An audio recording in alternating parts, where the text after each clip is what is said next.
Bienvenue sur Wapala, votre mag 100% Watersports. Au programme cette semaine, un trip surf bien radical au Pérou dans les torrents boueux de la Cordillère des Andes.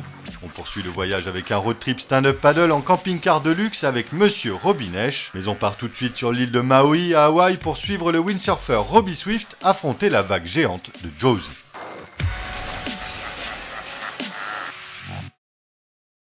Ça y est, on y est. J'attends que mon équipement de windsurf arrive. Ça a l'air d'être une belle journée de plus à Jaws. Voilà les vagues. À tout à l'heure sur l'eau.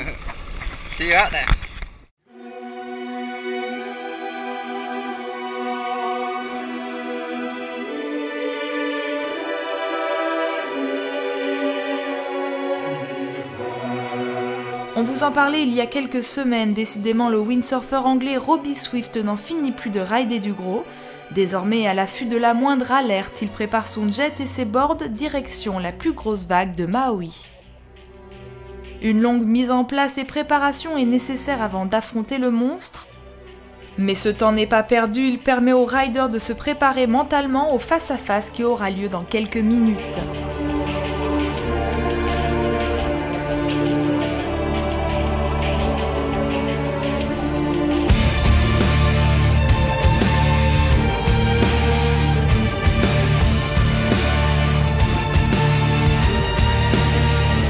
Son équipement une fois gréé, il peut enfin sortir de l'eau et s'élancer face à cette houle vertigineuse. Alors que les surfeurs ont besoin d'être tractés, Robbie cède de la force du vent pour se propulser à la vitesse de Jaws. Ensuite, ce n'est qu'une question d'audace, de sang-froid et d'expertise.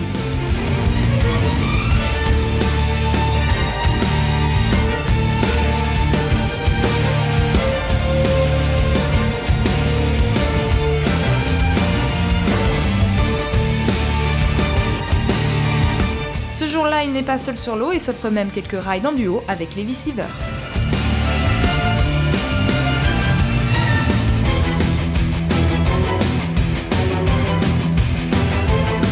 Robbie n'a décidément peur de rien. Sur ce tremplin aux dimensions exceptionnelles, il s'élance à pleine vitesse pour arriver face à la mâchoire et s'envoyer en l'air.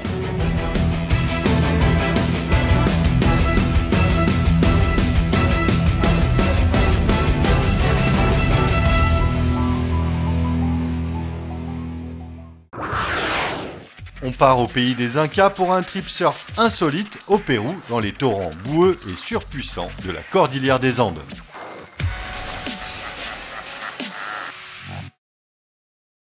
Nous sommes au Pérou, à plus de 3000 mètres d'altitude, en plein milieu des Andes, dans le petit village de Cuispata, en périphérie de Cusco, la capitale des Incas. Il y a quelques jours, le surfeur péruvien Gabriel Villaran est revenu au pays pour un trip un peu particulier. Gabriel n'est pas de retour sur la terre de ses ancêtres pour faire du tourisme, mais pour réaliser un rêve de gosse, surfer la rivière Vilcanota qui coule un peu plus bas. C'est avec son pote et compatriote Leonardo González, kayakiste extrême, qu'il est venu repérer et comprendre le spot. Ici, la combinaison des forts courants et des blocs dans la rivière crée une vague statique, puissante, idéale à surfer. Ça, c'est la théorie, reste à savoir si le spot fonctionne pour rêver à des surfs infinis façon tapis roulant. Ce genre de vague statique est exploité depuis longtemps par les kayakistes du monde entier, mais ici, les conditions sont extrêmes et Gabriel préfère assurer dans un premier temps en utilisant un palonnier pour ses premiers runs. Le risque numéro 1 est de se faire emporter sans pouvoir rejoindre la rive dans un torrent grossi et chargé de boue par un orage tropical. Après quelques essais, le surfeur tente le coup sans sécu. La technique pour rejoindre le pic consiste à se laisser glisser dans le sens du courant jusqu'à la vague et se retourner pour faire son take-off.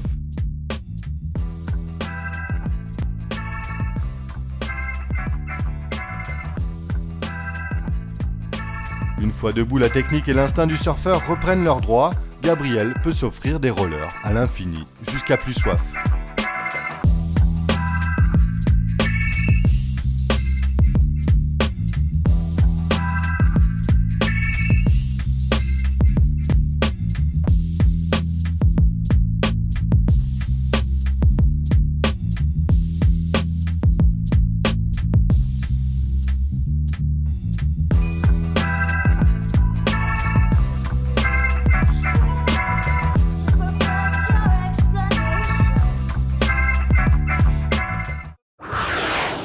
part maintenant pour une destination peu connue aux États-Unis pour un trip bien roots en compagnie de Monsieur Robinèche et ses potes.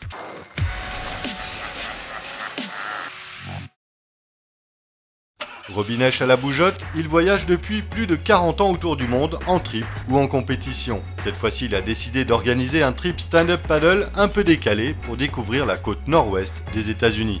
Robbie a donc invité deux potes, Dave Kalama, ami fidèle et grand waterman hawaïen, et Mickey Schweiger, le responsable marketing de Neige International. L'idée est simple, longer la côte ouest de l'État de Washington et rejoindre Tofino, un célèbre spot de surf canadien.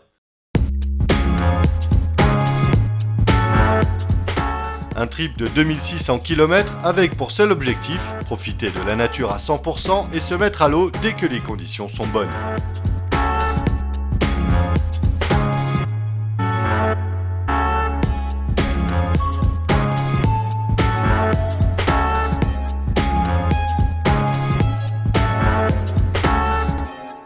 Comme Robbie a quelques moyens et qu'il voit les choses en grand, il a décidé de prendre la route avec un énorme camping-car de 40 pieds, un engin idéal pour emporter tous les jouets indispensables à ce road trip.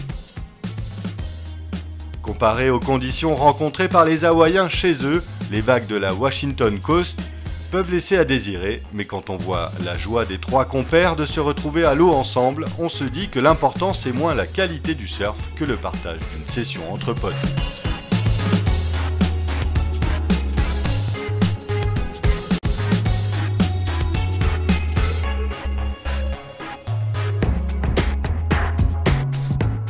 À bord du van, la vie est rythmée par la route et les arrêts sur les spots. Pendant que l'un conduit, les autres passent le temps comme ils peuvent.